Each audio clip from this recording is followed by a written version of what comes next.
que tem uma longa trajetória do ponto de vista da militância, digamos assim, em relação ao planejamento familiar e, especificamente, ao uso de métodos contraceptivos e na tentativa de evitar a gravidez entre adolescentes. Mas, obviamente, nosso foco não são apenas as adolescentes, mas sim as mulheres que demandam métodos contraceptivos para evitar a gravidez indesejada. Ok? Principalmente as mulheres jovens. Então, Marlene, peço a todos que fiquem os microfones desligados para evitar interferências no som, como esses ruídos que a gente está ouvindo por aí. E Delmi está com o som ligado, por favor, que desligue. Vamos lá. Desliga o som clicando em cima do microfonezinho que aparece ali embaixo, na tela. Ok, obrigada. Então, vamos lá. Ida, por favor, você tem o seu tempo para fazer a sua apresentação. Muito obrigada. Já está liberado o compartilhamento? Já, pode seguir.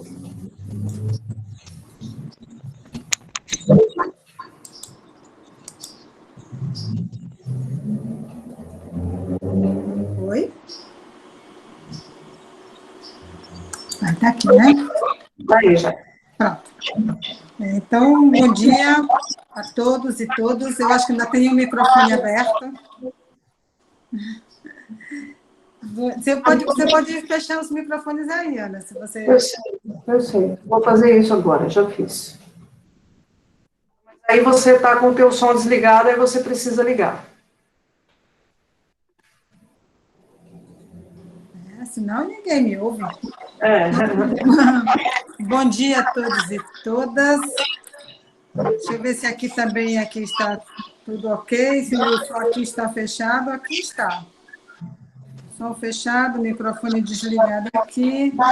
Então, podemos seguir. Não é o meu, não, que está dando interferência. Não. Eu vou desligar o meu agora.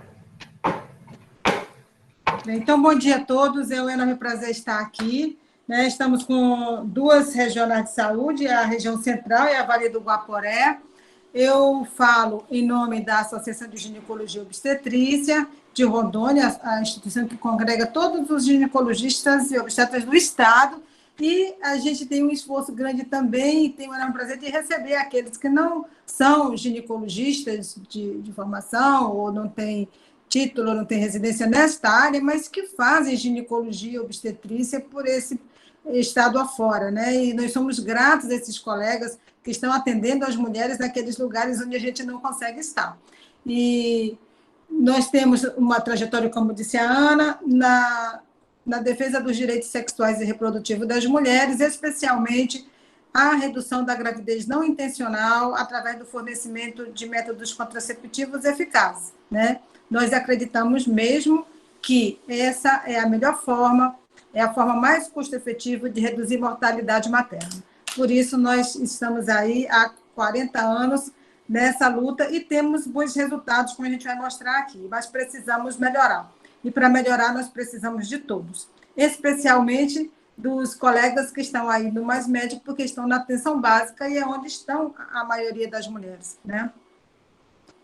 Então, nós vamos falar um pouco do contexto da gravidez na adolescência no estado de Rondônia. Por que a gente foca na gravidez na adolescência? Porque esse é o público mais vulnerável, né? É um público extremamente vulnerável. O que nós vimos no Brasil, na metade do século passado, foi uma redução drástica, né, na taxa de fecundidade, mas essa taxa de fecundidade ela reduziu principalmente as custas da laqueadura tubária. Então, a gente percebe claramente, até nos diálogos que a gente tem com as pacientes aí nos ambulatórios, vocês já ouviram isso, né? A paciente jovem fala assim, não, eu quero ter logo meus filhos todos, quero engravidar de novo para fazer minha laqueadura e encerrar. Ou seja, na verdade, o que a gente observa quando estuda é que a redução da taxa de fecundidade ela não foi resultado de um planejamento familiar, ela foi resultado da redução da prole. As mulheres trabalharam no sentido de reduzir a quantidade de filhos. Tanto que hoje, raramente a gente encontra uma mulher com mais de 4 filhos nesse país, exceto aquelas, de fato, mais pobres, as ribeirinhas, quilombolas, aquelas que não têm acesso mesmo a métodos contraceptivos, a laqueadura, né? Muito bem, então vamos falar um pouco da gravidez, do contexto da gravidez na adolescência no Estado. Nós tivemos uma redução grande nas últimas 2 décadas, né? No ano 2000 até o ano de 2019. Na região norte, Rondônia foi o estado que mais reduziu gravidez na adolescência, e no Brasil, apenas, eu acho, o Rio Grande do Sul conseguiu reduzir mais do que nós, e isso é uma coisa excelente, é ótimo. Acontece que nós partimos de um patamar muito alto. Nós partimos de 118 partos para cada 1.000 adolescentes no ano 2000, e chegamos, então, em 2019, com 55 partos para cada 1.000 adolescentes. Isso representa uma redução de 55%, né? No 53%, na verdade, para ser mais exato, nas taxas de gravidez em adolescentes no Estado. Excelente, excelente. Acontece que a OMS considera que o aceitável, não é ideal, o aceitável é abaixo de 20 por cada 1.000 adolescentes, abaixo de 20. Então, nós precisamos ter como meta reduzir isso aí. E o ideal é abaixo de 10 para cada 1.000 adolescentes. Nós temos países que conseguiram isso muito recentemente, como é o caso de Portugal, né? O Reino Unido não conseguiu ainda chegar abaixo de 2 dígitos, mas já está abaixo de 20. Então, assim, alguns países chegaram, e acho que esses países a gente tem que mirar e pensar o que eles fizeram que nós não fizemos. O que eu posso dizer para vocês é que, estudando, né, fazendo aí um estudo epidemiológico, estou aprendendo isso com a professora Ana e com outros colegas epidemiologistas, a gente precisa ter essa visão. Né? O que a gente vê? A maioria dos países levou mesmo, né, alguns anos, aí 20, 30 anos, tem países que levou mais de 30 anos, tateando aí entre 50 e 40, 50 por cada 1.000. E na última década, em 5, 7 ou 10 anos, alguns países reduziram isso em mais 50%. Ou seja, qual é a nossa meta aqui? Nós levamos 20 anos para reduzir 50%. Nós não podemos esperar 20 anos para reduzir outros 50%. Nós estamos aqui hoje, nós vamos, hoje, ontem e à tarde e amanhã também, acho que sexta-feira, para que a gente possa traçar uma estratégia para reduzir isso em 5 anos. Né? Nós temos 5 anos para reduzir isso aí para perto de 20 para cada 1.000 adolescentes. Então, vamos ver o que nós temos por aqui. Tem que saber como a gente chegou até aqui, senão a gente não consegue ir para frente, né? Muito bem. Então, o Brasil tem uma meta a cumprir, né, de 35, a razão de mortalidade materna de 35 para cada 100.000 nascidos vivos, né? E o que tem o planejamento familiar a ver com isso? Doutor, tem a ver porque nós sabemos que o melhor custo efetivo para reduzir morte materna é suprir a demanda não atendida de métodos contraceptivos eficazes. Né? Então, é isso que a gente tem que pensar. Então, o Brasil tem uma meta para reduzir até 2030, para 35 por 100.000 nascidos vivos, e a gente pensa aqui, né, como ficamos em tempo de pandemia. Olha, a OMS fez a seguinte projeção. Nos países de média e baixa renda, caso as medidas de confinamento e restrição de serviços perdurassem, né? Isso aqui é de março do ano passado, por 6 meses, o que nós teríamos? 47 milhões de mulheres deixariam de ter acesso a métodos contraceptivos, nós teríamos no mundo 7 milhões de gravidezes não planejadas, e esses números aumentarão caso as medidas se prolonguem. Que medidas são essas? Os ambulatórios todos atendendo pela metade, porque está todo mundo atendendo Covid. O médico ou está atendendo Covid ou ele está afastado por Covid. Né? Deve estar assim também nos municípios de vocês. Isso não é só a gente aqui, não. Hoje eu vi o mapa do Brasil. Eu acho que apenas ali o Rio de Janeiro está amarelo, o restante do país está todo vermelho. Então, hoje, não, o país e o mundo, né, estão todo mundo voltado para a Covid. E o que acontece com isso?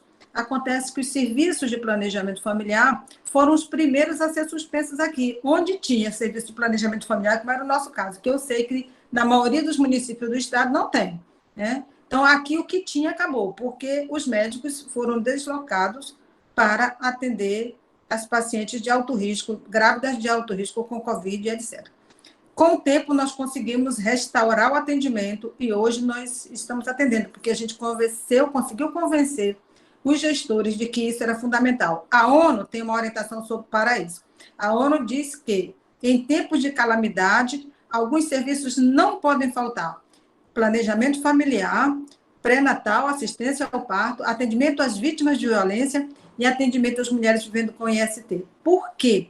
Com HIV. Por quê? Porque essas pessoas, elas são duplamente penalizadas pelas situações de calamidade. Seja enchente, guerra, invasão, tsunami, pandemia, seja o que for.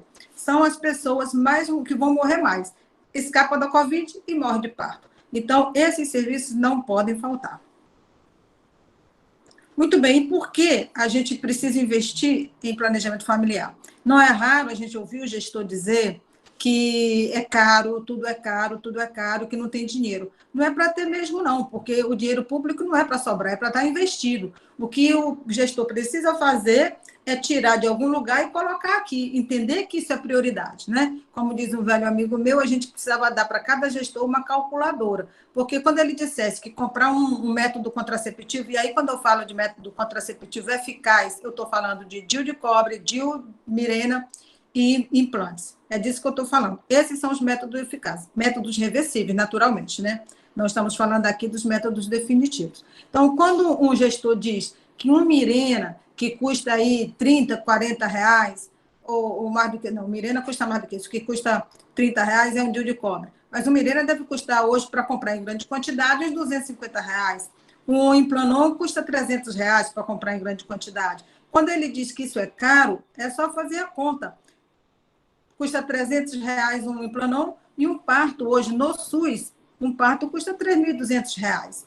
E se essa menina tiver um prematuro, e esse prematuro precisar ficar internado numa UTI neonatal, só de deslocar uma criança do interior, daí lá de Vilhena, por exemplo, para cá, já gastou o dinheiro de 4, 5 Implanon, só em diária, em combustível e tudo isso. Então, é uma questão de fazer conta. Uma diária de UTI custa quase 4 Implanon. Então, é uma questão de fazer conta. Além do mais, por que isso vale a pena? Porque nós teríamos uma queda em 75% das gestações não planejadas. No Brasil, 55% das gestações não são intencionais, a mulher não queria a gravidez para aquele momento, não é que ela não queira ficar grávida, ou ser mãe, ela não queria naquele momento. E entre as adolescentes, das nossas aqui, 82% não planejou a gravidez para aquele momento, não desejava naquele momento. Reduzimos as taxas de nascimentos não planejados, reduzimos os abortos induzidos em 74%, e aí eu sempre friso isso, que num país, né, judaico-cristão como o nosso, metade das pessoas são evangélicas, outro tanto é católico, né, onde se considera que o aborto é um pecado, então essas pessoas, quanto mais pró-vida, mais a pessoa deve estar engajada em evitar que as mulheres tenham gravidez não planejada para que elas provoquem aborto e assim elas tenham garantido o paraíso para aqueles que acreditam nisso, né? Eu acredito, sou crente, mas tem gente que não acredita. Mas, enfim, né, precisamos fazer isso.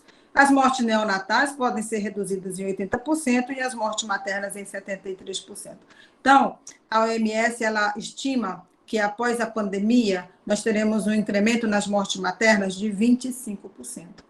Então, se a gente precisava reduzir 50%, a estimativa é que a gente aumente. Então, vamos chegar no final desta pandemia voltando a níveis, né, a razão de mortalidade materna da década de 90, que era em torno de 90 para cada 100 mil nascidos vivos. Então, nós precisamos pensar nisso. E em se tratando particularmente de adolescentes, aumenta a prematuridade, né? Nós vimos aqui no estudo de 2015 que as meninas que têm filho abaixo de 14 anos, comparada com aquelas com mais de 20, não estou falando aqui 25, 30, não, toda a comparação que a gente faz de adolescente é com mais de 20, né? a taxa de prematuridade é o dobro, o dobro. Então, só isso justificaria, né, se for pensar em dinheiro, justificaria o investimento. Aumenta o risco de baixo peso ao nascer, mortalidade infantil, abandono, violência, baixo acesso à saúde e educação, e a gente sabe, então, que a gravidez na adolescência é um importante fator de perpetuação intergeracional de doença e pobreza. É transmitido de mãe para filha, né? É transmitida de mãe para filha. Então, é importante a gente pensar isso. Precisa haver uma intervenção externa para que esse ciclo seja quebrado. E todas as meninas e mulheres tenham direito a ter toda a gravidez planejada, todo o parto seguro, e que possam prosperar para cuidar das suas famílias. Então, essa conta é fácil, né, da UNFPA, e essa mesma conta é a conta que faz o Banco Mundial. Para cada $1 investido em planejamento familiar, economiza-se 2, né, esse investimento só em saúde.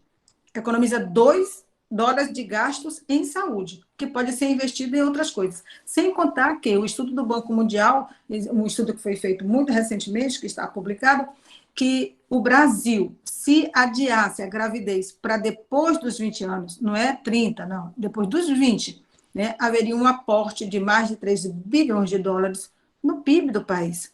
E esse dinheiro viria para a economia. Essas meninas, elas não estudam, elas não têm emprego formal, então elas nem têm renda e nem vão contribuir para o sistema tributário do país. Vão ficar pendurados na assistência social. E aí a gente, quando não fez o nosso trabalho, né, de agente público, a gente fica reclamando do Bolsa Família. Não tem saída para essas meninas e seus filhos.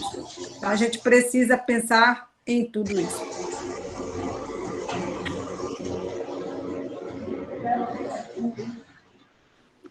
Aqui são os nascidos vivos de 2019, 26.664, e a estimativa para 2020 era de 28.480. Olha, se a gente imaginar que metade dessas gestações não eram intencionais para este momento, não foram planejadas para este momento, nós teríamos metade disso aqui. E aí eu queria dizer para vocês que dessas 26 mil aqui, 5 mil são meninas com menos de 20 anos, de 19 anos, até 19 anos. Então, são adolescentes. Mais ou menos um quarto, né? Nós temos de partos em adolescentes. Claro que isso veio diminuindo no início do século, era muito maior essa proporção, e a gente vem conseguindo diminuir pelo esforço que a gente faz no De Novo Não, principalmente, que é a redução da reincidência da gravidez não planejada, que é o projeto que a gente trabalha muito forte dentro da maternidade municipal. E aqui, como estamos nós aqui em Rondônia? Em Rondônia, qual é a nossa situação aqui? Vocês conseguem ver bem aí? Aqui, o Regional de Saúde, a gente percebe que dentro de Rondônia não é homogêneo a taxa de fecundidade de adolescentes. A gente percebe aqui que a Madeira Mamaré, o mais alto aqui é o Vale do Guaporé, né, que está hoje aqui conosco. O Vale do Guaporé é onde existe a taxa mais alta de fecundidade de adolescentes, 65,7 por cada 1.000 adolescentes nesta região tem um parto a cada ano. No caso aqui específico do ano de 2019, seguida da Madeira Mamoré, que é 60, não, da região central, que é 61 por cada 1.000 adolescentes, depois a Madeira Mamoré. E aí a gente vê que a menor taxa é aqui, né, na Zona da Mata, 50,7. Ora, quando a gente abre essas regionais de saúde, a gente vai ver que dentro da regional de saúde também não é homogêneo. Por que a gente precisa saber disso? Porque a gente quer saber, olha, quem está aqui nessa região, qual é o pior município? Qual é o município mais problemático? Então, acho que para a gente agir, quando o dinheiro é pouco, né, quando o cobertor é curto, a gente tem que escolher onde vai cobrir. Então, eu imagino que a melhor estratégia seria a gente ver quais são os municípios mais problemáticos e onde as pessoas estão mais dispostas a trabalhar para resolver a situação, né? A gente precisa ter essa conjunção, essa conjugação de fatores. E aí a gente pode ver aqui por município. Vamos ver aqui a regional, o Vale do Guaporé. O Vale do Guaporé é essa região aqui. Dentro desta região, o município mais problemático é este município aqui, que é... Quem está aí, do Vale do Guaporé? Que município é este? Cadê o pessoal do Vale do Guaporé?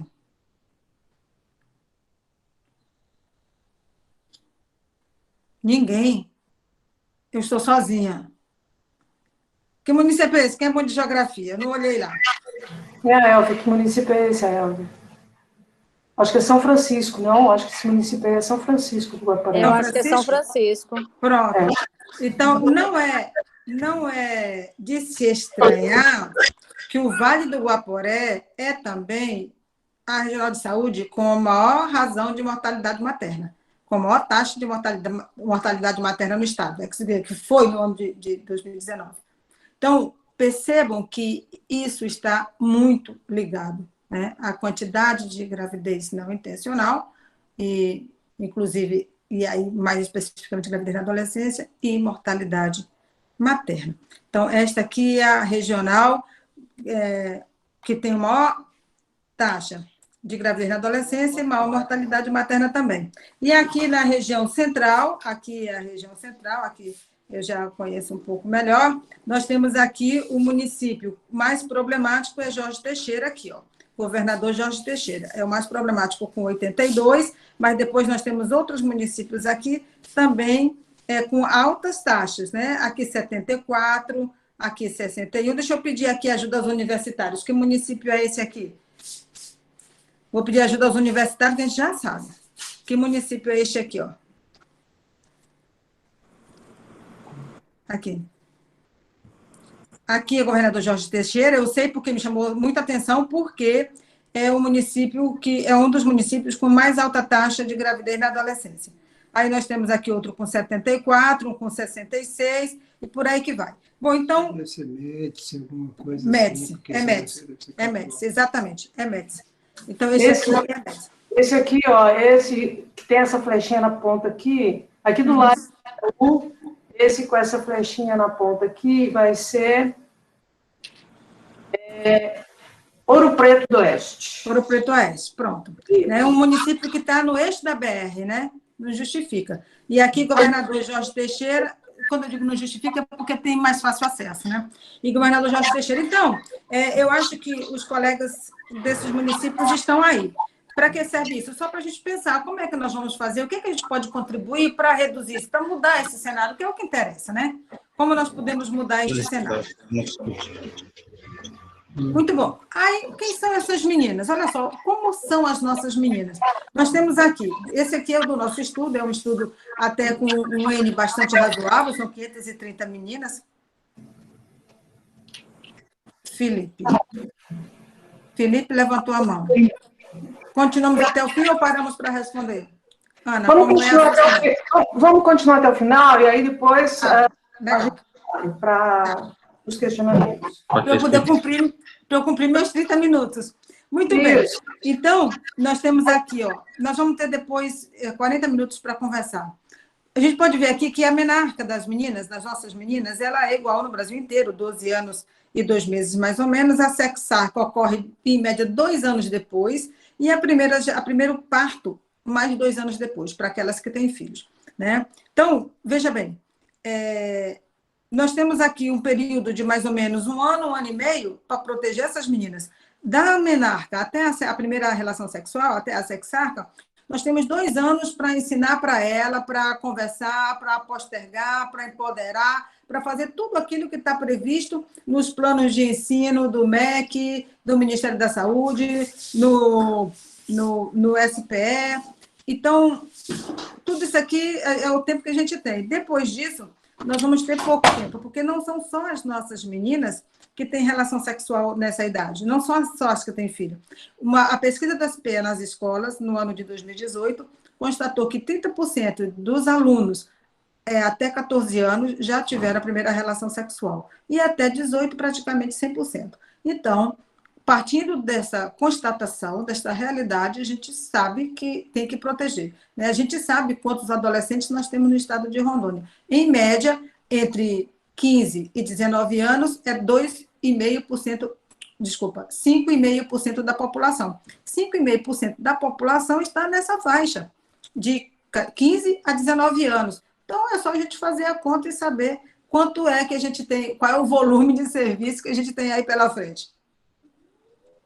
Muito bem. E aqui algumas estratégias exitosas. Eu acho isso aqui maravilhoso. A gente tem que olhar para isso. Eu adoro o exemplo do Uruguai. Né? E quando eu falo nisso, as pessoas sempre falam assim, mas isso aí é o Uruguai. Né? Sabe por que eu gosto do exemplo do Uruguai? Porque eles são parecidos com a gente. O território é mais ou menos do mesmo tamanho, a população, eles têm o dobro da nossa. A economia é essencialmente agrícola, como a nossa. Rondônia é um estado rico, Rondônia não sofreu, a economia de Rondônia não sofreu com a pandemia, muito pelo contrário, a economia enriqueceu, né? Os pecuaristas enriqueceram porque exportaram muito, o dólar subiu, e, lógico, isso contribui para o sistema tributário. A gente não quer que o pecuarista divida o dinheiro dele, não. É que aí aumenta a arrecadação de impostos e vai ter mais dinheiro para investir. Então, Rondônia não combina. O nível de desenvolvimento econômico de Rondônia não combina com a nossa taxa de mortalidade materna, com a nossa taxa de gravidez não planejada, com a nossa taxa de gravidez na adolescência. Não combina. Aqui é um estado rico. Nós podemos ser melhores que o Uruguai, nós podemos ser melhores. A melhor unidade da federação em gravidez na adolescência é o Distrito Federal, 32 para cada 1.000. O segundo melhor é o Rio Grande do Sul. Então, nós podemos estar entre os melhores. Nós não precisamos estar entre os piores. Qual foi o exemplo do Uruguai? O Uruguai ficou anos, mais de 30 anos, com uma taxa de gravidez na adolescência de 72 por 1.000. 72 por 1.000 e não baixava por nada. E aí, eles tomaram a seguinte decisão, em 2014 e iniciaram em 2015, ampliar o leque de oferta. Né? O Uruguai já tem uma legislação progressista parecida com a nossa, nós temos legislação, você vai me falar, mas não faz, não sei, mas que tem legislação, tem. Para fazer educação sexual na escola, nós temos, inclusive, uma lei que é ainda da época do Geisel, que a menina que fica grávida, ela pode receber em casa as tarefas. Agora a gente aprendeu, né? Fazer online. Antigamente ninguém sabia como era, agora não tem desculpa. Ela pode assistir aula em casa, ela pode fazer as provas em casa. Então, nós temos uma legislação progressista. E o Uruguai também tem, né? E ainda assim não reduzia a gravidez na adolescência. Como foi que reduziu? Eles já ofereciam também DIU na rede para os adolescentes. Incluir os implantes, gente.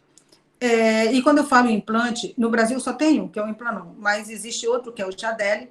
O Implanon é etonogestrel, o Jadelle é levonorgestrel, mas não tem no Brasil.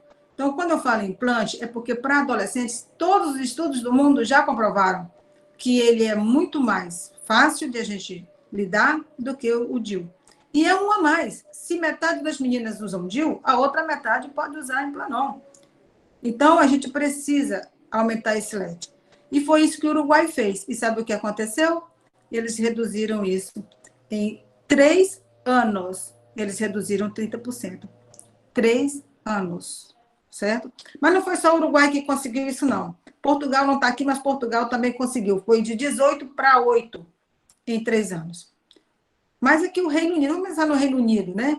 Para ver que não é só a gente. Olha aqui o Reino Unido. O Reino Unido vinha aqui tocando de roda aqui desde 96 até 2007, com a taxa de gravidez de adolescente aqui entre 40 e acima de 45, 40 e 45, aqui, ó.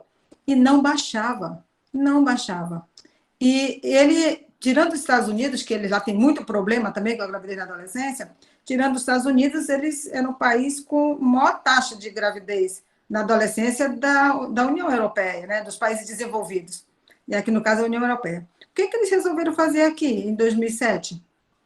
Resolveram disponibilizar implantes na rede para as adolescentes. Implantes.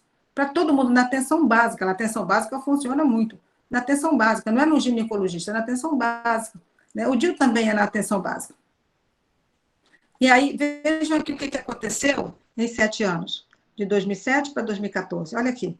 Uma redução, agora sim, para menos de 25 por cada 1.000 adolescentes. E outra coisa bacana para nós, eu volto a dizer, nós, um país judaico-cristão, que tem tanta preocupação com essa questão da salvação, com relação ao abortamento provocado, olha aqui o que aconteceu com os abortos. Lá os abortos são legais, né?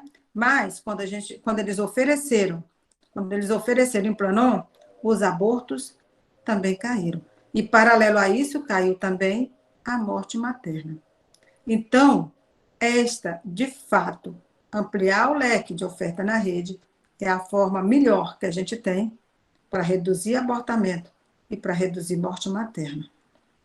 E quando a gente fala, por que a gente fala tanto que o método eficaz, o que a gente tem que oferecer, são os métodos de elongação? Por isso aqui, ó. Por isso aqui, simples assim. Quando eu pergunto para uma mulher, quando você quer engravidar? Se ela me disser que é de 2 anos para frente, não adianta oferecer comprimido, injeção, porque vejam aqui, ó, a injeção, o comprimido, é muito bom, muito bem. Mas o uso típico do comprimido, a falha é 10 vezes maior. O uso típico é aquele do dia a dia, né? Da mulher normal, que nem nós, assim, que dá plantão, que filho adoece, que também adoece, que um dia tem que viajar de emergência para lá e para cá, né? Quantas vezes você está na sua casa, nós não, mas algumas pessoas, dependendo do trabalho, que fica para cima e para baixo, viajando nessa estrada. Esse uso típico, né? A falha é 10 vezes maior do que aquele uso perfeito. E sem contar que, no final de um ano, de cada 100 mulheres que iniciaram o ano tomando anticoncepcional oral, no final de 12 meses, só 68 está tomando. E quando é adolescente, isso aqui é apenas 42, 43 por aí. O restante já parou de tomar. Então, para essas, não vai fazer efeito. Mas, estranhamente, no Brasil, o método mais usado é comprimido. Um método que a gente sabe que falha muito, né? Mesmo os injetáveis mensais, olha aqui, esse aqui não tem mesmo, ninguém gosta de tomar injeção todo mês, não. Olha aqui, ao final de um ano, só 56 mulheres estão tomando. Por quê? Porque um dia ela vai lá e o enfermeiro não está. No outro dia, a enfermeira fala assim, sua receita venceu, tinha que pedir outra do médico, aí o médico não está. Por vários motivos, né? Só 56 vão chegar no final usando. Então, método eficaz são estes aqui, né? Se a mulher deseja gravidez só para 2 anos ou mais, é implante, DIU de cobre e DIU Mirena. É isso aqui. Não vamos falar em laqueadura e vasectomia, que não é o caso aqui, né? Mas o implante, ele é mais eficaz do que a laqueadura. Então, a gente precisa pensar nisso.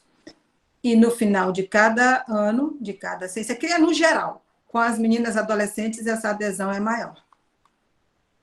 Muito bem. E aí a gente viu aqui também uma outra coisa interessante. Eu disse para vocês, a gente perguntou para as nossas meninas, né? Tá aí a professora Ana, que é epidemiologista, são 530 meninas, eu acho que é um N bom, né? Olha só, nós perguntamos para as meninas do nosso De Novo Não. O De Novo Não, ele é assim, é gravidez na adolescência sem planejamento, de novo não. O que o De Novo Não faz? Ele atende essas meninas, né, para que elas não tenham outra gravidez não planejada na adolescência. Então, quando nós perguntamos para elas, olha, você queria ter filho agora?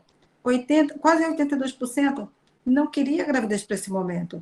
E algumas não tinham nem pensado nisso. Aí, quando a gente fala em gravidez não planejada, fala assim, é que as nossas meninas aqui são tudo sem juízo.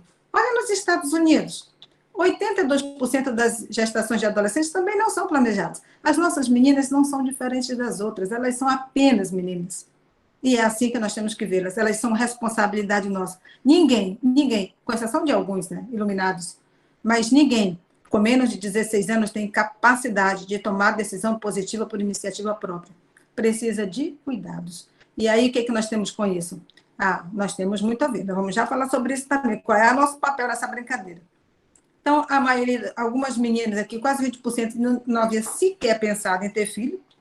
E a maioria delas queria ter um filho ou, no máximo, 2. Ou seja, nós temos uma grande quantidade de meninas aqui que, com menos de 20 anos, já cumpriram o seu objetivo reprodutivo.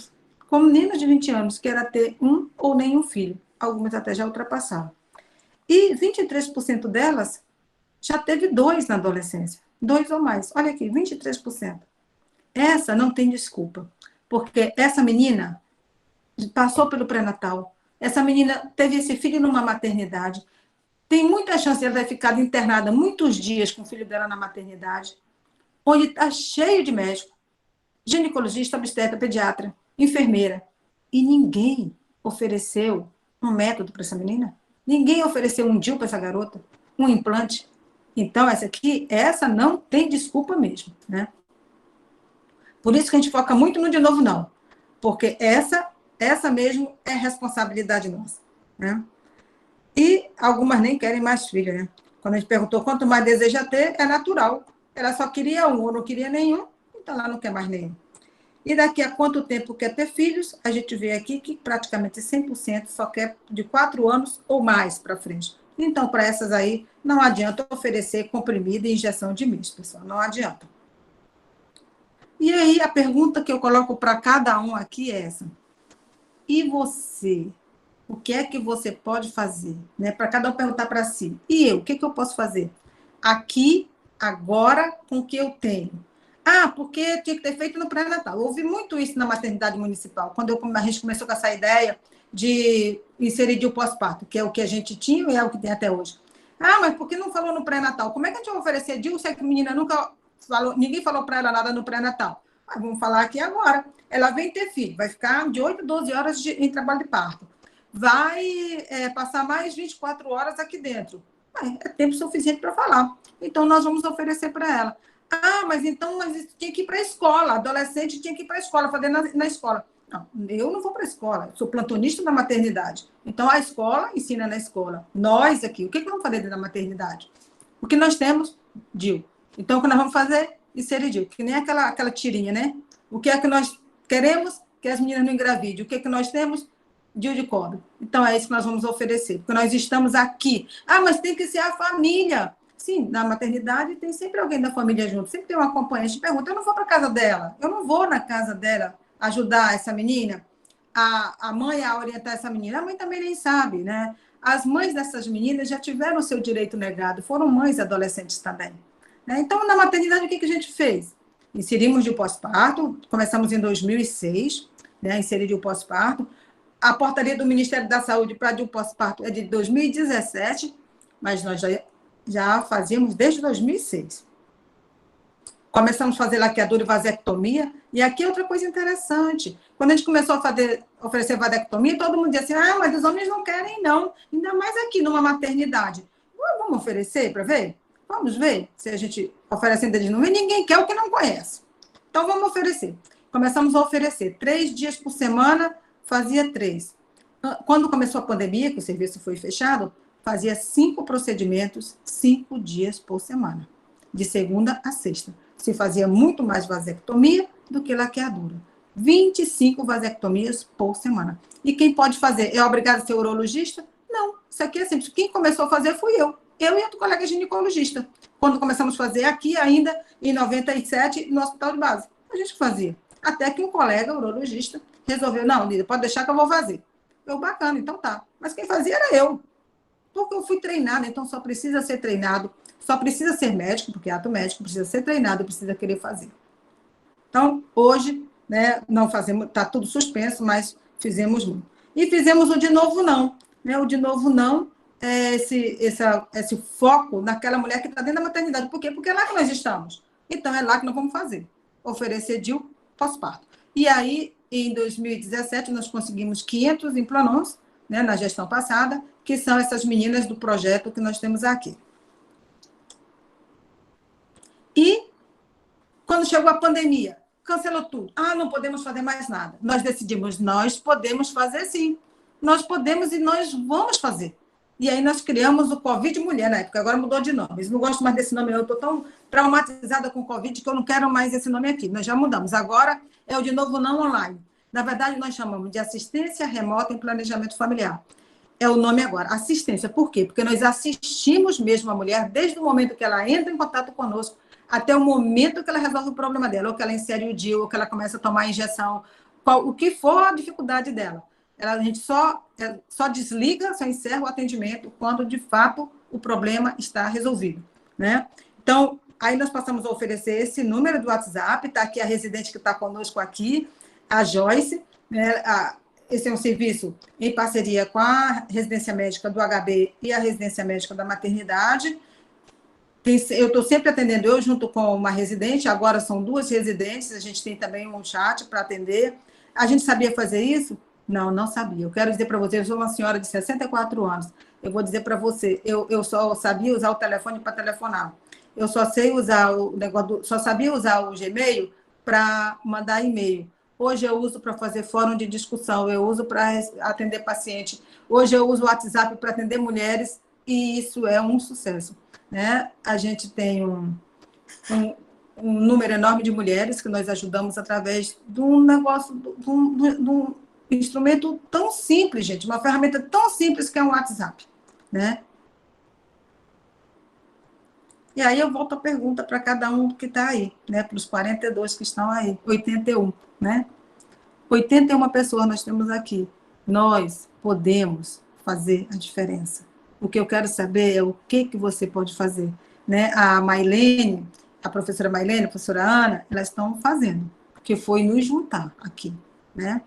Eu estou disposta, eu e as residentes, doutora Silvia e doutora Malena, que são o esquadrão do planejamento familiar, né? Estamos dispostos a fazer o que for necessário, treinar colegas, fazer o que for preciso, né? Aí a minha pergunta é, e você? O que você vai fazer? O que você pode fazer? E qual é a melhor hora para fazer? Agora. Ah, mas tem pandemia. E daí? Mas continua tendo mulher. E continua tendo sexo. E continua tendo gravidez não planejada. E as mulheres estão morrendo muito, muito. Porque elas morrem muito mais no puerpério. É a época mais fácil de complicar e morrer, é o puerpério. E as mulheres estão morrendo muito, né? Se todo mundo tivesse feito um pouquinho durante a pandemia, talvez a gente não tivesse tanta mulher morrendo agora de Covid no puerpério. Então, é isso. Vou só conferir se eu gastei meu tempo certo. Eu me empolgo. Ai, gastei 40 minutos de novo, Ana, desculpa. Não, o problema todo é que agora, daqui a pouco, já é meio-dia e o povo está tudo com fome. Mas eu acho que a gente tem um tempinho para conversar. Nós temos 3 Tem chá. Pessoas levantaram, tem 3 pessoas que levantaram a mão e algumas pessoas fizeram as suas manifestações no chat. Eu vou começar com algumas coisas que foram colocadas aqui no chat para a gente ir avançando. A Ana Paula, ela coloca que é uma luta para a menina conseguir DIU. Elas desistem e engravidam, porque é muito burocrático. Já atendi meninas que não toleravam anticoncepcional oral por efeito colateral de náuseas, já haviam tentado vários. Encaminhei para colocação de DIU, mas não conseguiu. Engravidou, teve complicações do parto, bebê em UTI neonatal durante 2 meses. E o município? Tem como saber qual é o município? Qual é o município, Ana Paula? Ana Paula, qual é o seu município? Bem, seguindo, algumas pessoas elogiando sua aula, que realmente é ótima, a dificuldade, com certeza, e também a burocracia para que elas consigam, e o tempo de demora, porque já indiquei para vários, e só a minoria consegue, efetivamente, colocar na rede pública. Doutora Aida, existe alguma diretriz estadual sobre o DIU? Porque vejo muitas diferenças entre as regras de cada município. A Daiane coloca que, então, deve haver mesmo um fluxograma, e se tiver e puder, nos deixar ciente, porque, como eu, por experiência, também pode garantir que das 4 que queriam, uma apenas colocou, tempo de demora, e aí acabam engravidando novamente. Aqui em Jaru tem o DIU, mas não tem quem coloca. A Ana Paula falou que é de Ouro Preto, que é um dos municípios que tem um dos maiores indicadores da adolescência do estado. Eu sou de governador Jorge Teixeira também. A Daiane é de governador Jorge Teixeira, que coloca também a dificuldade e a demora entre a solicitação e o desenvolvimento do procedimento. O Felipe diz que é difícil conseguir quem coloca. Tem DIU, implante.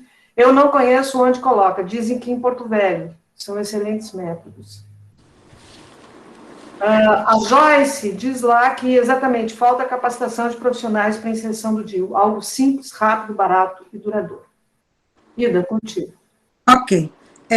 Bom, então vamos lá. Com relação à burocracia, né? Eu não imagino, eu fico imaginando qual seria a burocracia. É lógico que a gente tem alguma ideia, porque por algumas pesquisas. Falta o Júnior. O Júnior levantou a mão. Pagoto Júnior. Diga. Pagoto Júnior, que a gente junta as perguntas. Geraldo também. Geraldo. Bom dia ainda, né? Bom dia. A do Pagoto Júnior, é a Rafaela que vai falar. É que nossa internet aqui de casa caiu e a gente somos os dois do programa. Uhum. Eu sou médica do programa, já com CRM, né? Peguei depois de entrar no programa. Sou pós-graduada em ginecologia, obstetrícia e saúde da família. Fui na Secretaria de Saúde, me prontifiquei. Sou de São Francisco do Guaporé, que hoje é referência tão tragicamente nesse assunto. Me prontifiquei a ser uma para colocar os DIUs, porque eu estou apta a fazer essa função por causa da pós-graduação. E até hoje, nenhum retorno da secretaria em relação a isso. Então, eu vejo que vocês têm um empenho, a Rede Cegonha é um trabalho muito lindo, né? A gente acompanha tudo isso, tem toda uma coisa aí que todo mundo falou de todos os municípios. A gente não vê os gestores preocupados com essa situação. Ok. Mais alguém? Mais alguém quer falar? Várias manifestações aqui dizendo que não tem quem coloque o DIU nas... Pronto. E não tem referência para a colocação de DIU. Então, isso é uma... Aqui, nós temos a proposta da solução, nesse caso de não ter quem coloque, porque a proposta é treinar o colega da atenção básica, porque isso é uma atribuição da atenção básica, né? O planejamento familiar é atribuição da atenção básica. Na pós-graduação de medicina de família e comunidade, seja ela residência, no modelo de residência ou não, existe o treinamento, ou pelo menos deve existir o treinamento e a capacitação para o médico inserir DIU, inserir em Planon. Então, a gente precisa treinar aqueles que não tiveram oportunidade, mas que estão na atenção básica, treinar, porque é um procedimento simples. Uma pessoa que consegue, que já insere espéculo para coletar a Papa Nicolau, é meio caminho andado, né? Uma pessoa que nunca inseriu um espéculo, a gente vai ter que ensinar isso também. Mas não é o caso da maioria dos colegas. Então, um colega que já insere espéculo, que já consegue manusear isso com facilidade, para inserir a curva de aprendizagem de 3 a 5 inserções, não é um procedimento difícil. E a curva de aprendizagem para o Implanon são 2 a 3 inserções. Aliás, na verdade, quando a gente faz um treinamento para Implanon, não é para inserir, porque inserir você aprende até no YouTube, vendo um vídeo. Não tem como errar para inserir. O que a gente treina, quando treina para inserir Implanon, quando a gente treina para inserir Implanon, a gente vai treinar mesmo como oferecer, para o colega não oferecer gato por lebre, né? Não ficar oferecendo, olha, você vai parar de menstruar, vai parar de ter isso e aquilo. Não pode, a gente tem que ser leal com a paciente e para aprender a lidar com algumas reações que tem, com alguns eventos, principalmente o sangramento desfavorável, que é o que mais incomoda a paciente e o que mais incomoda o médico também, porque é comum acontecer e a paciente fica lá enchendo o saco e o médico às vezes desiste. Já tive um colega aqui, se eu não insiro isso porque a paciente fica me perguntando porque fica sangrando, a gente tem que saber lidar com isso e tem que saber como para poder facilitar. Então, o treinamento é mais neste sentido do que o procedimento em si. Tá certo? Então, o médico da atenção básica, ele é assim autorizado, isso é uma atribuição da atenção básica. Às vezes, existe uma burocracia danada, a gente não sei se seria o caso aqui, mas quando a gente for fazer o treinamento, nós vamos falar sobre isso também. Assim, o que precisa para inserir um DIU? Só precisa você ter uma certeza razoável de que a mulher não está grávida, e aí não precisa de ultrassom, nem precisa de fazer o teste de gravidez para isso. A gente tem um algoritmo do CDC americano, que é igual ao da OMS, para você ter uma certeza razoável de que a paciente não está grávida. Enfim, só precisa a paciente querer e você também. Porque se não basta a paciente querer, ele não vai sozinho, ela não se auto-insere um DIU. Então, o médico tem que estar disposto a fazer isso. Então, não tem nenhuma burocracia. E adolescente, precisa da mãe? Não. Só abaixo de 14 anos. Porque abaixo de 14 anos, não com 14, com menos de 14. Neste país, existe uma lei que diz que isso é violência sexual e etc. Então, precisa, de fato, averiguar se não é um caso de violência e oferecer esse método para o paciente. Acima de 14, nenhuma burocracia. Só basta o paciente chegar lá. O que diz o ECA e o que diz o CFM sobre isso? Só precisa que a adolescente tenha discernimento. Ora, uma adolescente que procura um método anticoncepcional, ela tem muito mais do que discernimento, tem mais juízo do que muita gente adulta, tem mais juízo do que o médico que nega, né? Então, ela tem mais discernimento do que um médico que nega, porque ela tem 14 anos. Então, eu acho que a burocracia maior é essa, são os exames que se pede, né? Pede Papa Nicolau. O que tem a ver prevenção de câncer com planejamento familiar? Nada, nada. Né? Até porque adolescente não é para coletar Papa Nicolau. Adolescente não faz Papa Nicolau. Papa Nicolau é acima de 25 anos. É a diretriz brasileira. Quem está colhendo abaixo está fora da diretriz. Está indo contra a diretriz. Então, por que eu vou fazer Papa Nicolau de um adolescente? Se nem é para fazer em condição nenhuma. Né? Então, alguns pedem Papa Nicolau, alguns pedem ultrassom, também não tem a menor necessidade de pedir ultrassom antes de inserir o DIU. Ah, mas e depois? Bom, depois, se você tiver ultrassom, tiver disponível, for fácil, peça, se você quer pedir. Mas também não é obrigatório. Também não é obrigatório. Então, eu acho que a burocracia seria mais ou menos essa. A diretriz, eu não sei exatamente do que se trata, mas as diretrizes que nós usamos e que o mundo todo usa são as diretrizes da OMS, a diretriz do Ministério da Saúde e a diretriz da FEBRASCO, são as mesmas. São os critérios de elegibilidade que estão, a gente pode depois no treinamento falar sobre isso, falar sobre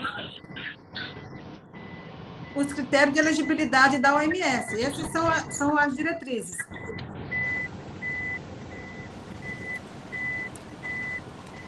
Tem alguém com o som ligado que está no trânsito, pelo jeito, acho que é a Raeli. Foi o último.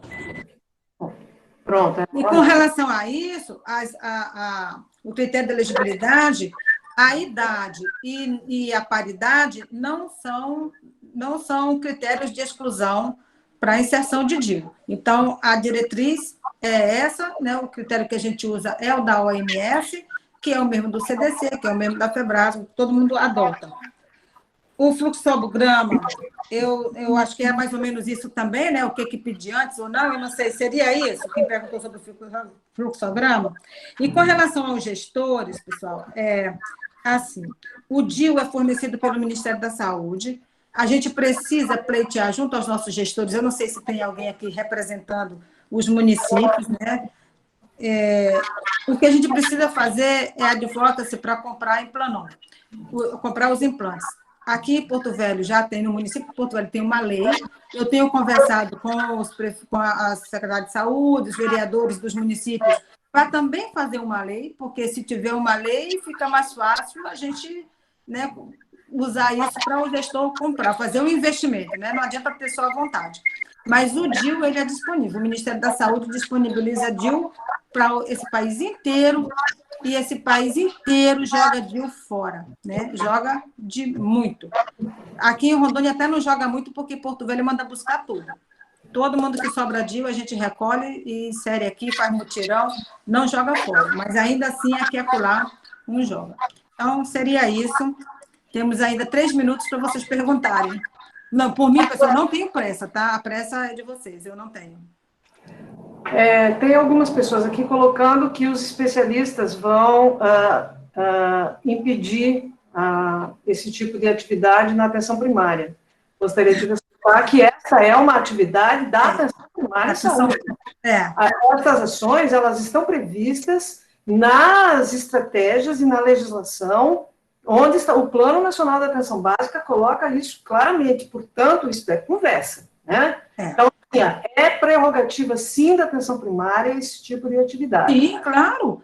Olha, se a gente capacitasse toda a atenção básica, ainda não daria conta da demanda. Imagina se a gente restringir para ginecologista. Né? Quando alguém me diz isso, eu falo, gente, no Brasil tem ato médico, mas não tem ato ginecológico. Até onde eu saiba, não existe ato ginecológico. Então, não faz sentido isso, né? Isso é atribuição da atenção básica, desde que o médico seja treinado.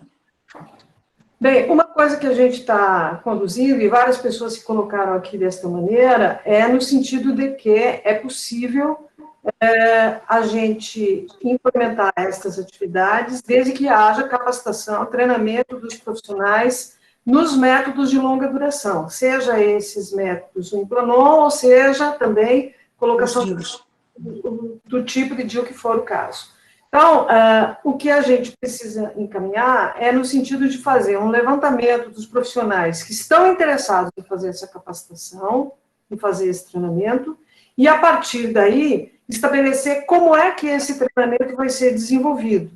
Como ontem foi bem colocado, não adianta treinar exclusivamente o médico, há necessidade de treinar a equipe da atenção básica envolvida nesse processo.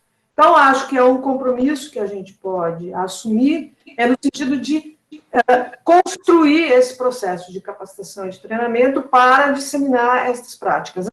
Tem algumas experiências, a Ida teve várias experiências em relação a isso, alguns alunos da graduação aqui no Brasil, eles saem da graduação com habilitação para a colocação de DIU, para uso de outros métodos contraceptivos, mas isso não é regra geral em todos os lugares, nem mesmo aqui no Brasil. Alguns lugares de fora, alguns médicos formados fora, tiveram essa capacitação fora, mas acho que seria interessante a gente promover estruturas ou estratégias que nos permitam, então, a capacitação geral de todo mundo para a utilização desses métodos contraceptivos. O que é que vocês acham? O Charles, que é um dos nossos supervisores e trabalha há muito tempo já com a gente, em vários lugares por aí, ele coloca vários municípios sem gente capacitada para a inserção de DIU, mas que falta uma política de ação no planejamento e na execução dessas atividades. E aí também eu acho que falta muito da articulação da equipe para o desenvolvimento desse tipo de atividade na própria unidade de saúde ou nas próprias, dentro como estratégia ou como função da atenção primária em saúde. Exato. Alguma colocação? Estou sentindo o pessoal assim tão desanimado, meu Deus. Ontem todo mundo tão animado, hoje está todo mundo meio... Será que é por causa da hora do almoço? Temos que fazer uma foto. Aham. Cadê? Tem gente... Quem está no computador podia fazer a foto para nós, né? Eu não sei como é que junta todo mundo aqui no... Não dá para juntar todo mundo, a gente pode fazer com esse pessoal que está na tela. Agora, gradativamente, o pessoal vai fechando as câmeras e depois tem alguém querendo falar aqui, quem é? Janis, quer falar? Janis, abre tua câmera também para ficar bonita a foto. Sim, professora, eu tenho eu sou formada em Cuba, faz 18 anos, e lá a gente, quando fez o internato, a gente aprendeu a colocar DIU, só que não sei se na área, aqui na atenção básica, aqui em Jaru, que é onde eu estou trabalhando agora, a gente pode colocar. Estamos autorizados a fazer isso? Sem dúvida. Igor? Então, Vai, Daiane. não, então, porque eu percebi que os médicos são formados fora do país, eles todos disseram que fizeram isso. Eu me formei aqui no Brasil e nós realmente não podemos colocar, né? Então, por isso que quando a senhora falou sobre capacitação geral, acredito que para eles também verem como que funciona, né? Como que é aqui, e para nós que também podemos estar fazendo da forma que vocês gostariam que fizéssemos. Então, uma capacitação geral seria interessante mesmo. Um protocolo, um programa. Eu não entendi essa história de que vocês não podem colocar. Da onde que saiu isso que vocês não podem colocar DIU? Não é que não saiu, é porque a gente ouve questionamentos de colegas, por exemplo, principalmente dos especialistas, entendeu? Não tem nada a ver. Não. Como disse ainda, isso é ato médico, não é ato Não é ato ginecológico. O que a gente precisa realmente é atenção básica, mas isso não é um médico, isso aqui é o sistema. A atenção básica, ela precisa ter uma referência no atendimento de referência. Vamos supor que você perfure um útero. É lógico que isso vai precisar ser retirado, esse dia não é nenhum problema perfurar um útero. Isso só não acontece com quem não faz. mas quem vai retirar isso é quem está na referência, na atenção secundária, terciária, não sei. Né? Também é um procedimento simples para fazer, quando perfura um DIU, para você retirar, é um procedimento simples. Uma pessoa, quando tem uma laqueadura, retira um DIU da cavidade. Né? E isso, lógico, não é feito na atenção básica. Então, é lógico que precisa disso. Eventualmente, pode ter alguma paciente com o que não conseguiu, que você não conseguiu inserir o DIU. Ora, mas isso acontece com qualquer um, acontece até comigo, que estou há 40 anos fazendo isso. Não consegui inserir o DIU, tenho que dizer para ela, olha, não conseguiu. Aí, essa paciente, eu preciso, eventualmente, é coisa rara, levar num centro cirúrgico, sedar a paciente e colocar esse DIU nela. Mas isso é muito raro, gente. Eu quero falar para vocês que este caso, por exemplo, assim, eu não vivenciei ainda, né? Apesar de todo esse tempo, mas pode acontecer também, depende da paciente. Então, isso não depende da paciente nunca ter tido filho, ou ser mais nova, ou ser mais velha, não. Pode acontecer, isso acontece muito mais naquelas pacientes que fizeram algum procedimento cervical, tipo cauterização, coisa desse tipo.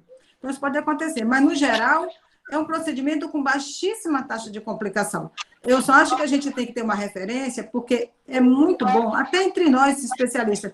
Puxa, aconteceu um negócio, liga para outro, conversa, divide, né? Eu acho que isso sim. Professora. Mas dizer que não pode, não. E eu acho que um colega que se nega a atender uma complicação, por exemplo, eu acho que não está sendo ético, né? Eu não me nego, nem pelo telefone. Tem ex-residentes nossos que estão aí por esses municípios, que eventualmente telefonam, e se tiver alguma complicação, a gente está aqui para ajudar, para orientar, e principalmente para tranquilizar, né? Porque complicação só não acontece com quem não faz. Bem, eu acho que a maioria das pessoas que está se manifestando aqui está se colocando muito favoravelmente à capacitação, inclusive, assim, já tem meio que lista de espera aqui, pelo que eu vi. Eu acho que isso é uma coisa muito interessante, muito boa, e uma colocação que foi feita aqui é treinamento com matriciamento. Eu acho que essa é uma coisa muito legal para ser pensada nessa lógica da capacitação. É claro que não vai poder todo mundo vir aqui para a doutora Ida treinar todo mundo, mas nós precisamos encontrar estratégias para o desenvolvimento desse treinamento nos locais de trabalho de cada um de vocês. Acho que essas questões são primordiais para o desenvolvimento das nossas atividades. Ok? Então, a gente precisa ainda aguardar as diretrizes aí nacionais do ponto de vista do enfrentamento da pandemia, que permitam o desenvolvimento de atividades de reuniões e de junção de gente, que até esse momento não é possível, mas a gente está pensando de uma forma muito concreta em desenvolver atividades a curto prazo nesse sentido, ok? Eu consegui uma foto aqui dessa galera que está no vídeo nesse momento. Aí eu pediria para esses que estão no vídeo agora que desligassem as câmeras para abrir para os outros e a gente vai, então, tirando as fotos dos outros. Pode ser? Mas o pior é que não está dando certo isso, pessoal. Tem que ser esse povo mais novo faz isso em 2 tempos. É que a Joyce, a minha residente, ela está no celular. Daí eu acho que o celular não fica todo mundo. Não sei se dá, Joyce, para fazer. Vai fotografando nós aí, Joyce. Podemos uma coisa aqui, alterar layout. Ó, pessoal, a gente, a câmera ligada. Eu proporia a gente... Pronto? Se eu estiver falando, vai ficar feio. Todo mundo com a câmera ligada? Vamos lá. Pessoal, essa é a Joyce. Todo mundo com a câmera ligada, vai 49 pessoas aqui. Beleza. Nós somos 80. Acho que assim já dá para um monte de gente, ó. Legal. Já peguei aqui essa galera. Gente, eu acho que a nossa reunião ela foi muito produtiva essa manhã. A gente vai, como essa reunião ela está sendo gravada, vai utilizar essa reunião posteriormente para como um link no YouTube para que todo mundo possa ou divulgar ou pode compartilhar com outras pessoas, com quem não pôde participar, etc. Quiser assistir de novo também à vontade, não é de domínio individual, pelo contrário, é de domínio público, ok? E a gente, assim que nós tivermos as nossas diretrizes aí, do ponto de vista dos encaminhamentos para as capacitações e formações nessa área, a gente vai discutindo e repassando com vocês e vai construindo isso em conjunto, porque não adianta nada a gente decidir que vai fazer o treinamento tal jeito, e não tiver a adesão e a participação dos colegas nessa empreitada, porque, sem dúvida nenhuma, essa é uma iniciativa que vai gerar uma série de ações, tanto do ponto de vista dos gestores, porque não adianta a gente fazer a capacitação e não deter os instrumentos para a aplicação de DIU, não ter DIU para aplicação nas unidades, ou não ter o Implanon também para aplicação dentro das unidades na atenção básica. Então, acho que a gente vai precisar costurar esse alinhamento, tanto do ponto de vista da gestão, quanto do ponto de vista da construção das nossas atividades de educação permanente nesta linha aí, nesta área aí. Ok? Eu agradeço a todos a presença, espero que a gente possa, a curto prazo, voltar a se reunir de forma presencial, mas enquanto isso não é possível, vamos nos utilizando dessas ferramentas da internet que a gente acabou descobrindo de um jeito muito efetivo durante essa pandemia. Se teve alguma coisa de positivo, acho que foi isso. No mais, eu gostaria de desejar que todos se cuidem, cuidem dos seus. Sobrevivam, por favor. Para a gente poder continuar a nossa luta por aí afora. Obrigada a todos, bom dia e até mais.